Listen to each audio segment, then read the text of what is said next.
चलिए नमस्ते प्रणाम। और हमारे बहुत ही होनहार और बहुत अद्भुत राइटर कृष्णा बेदर्दी जी का जो सपुत्र हैं, छोटा सबसे जो छोटे हैं माधव, आज उनका बर्थडे है।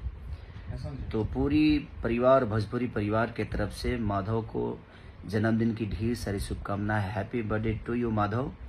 ऐसे ही आप हम लोगों से भी बड़ा होइए, हमारी शुभकामना है। अपने पापा का भी नाम रोशन करिए और इनसे भी बड़ा बनिए, ताकि हम लोग एकदम फक्र से सीना ऊंचा हो जाए हमारा कि चलिए हमारे परिवार का एक बच्चा हमसे भी बड़ा बना।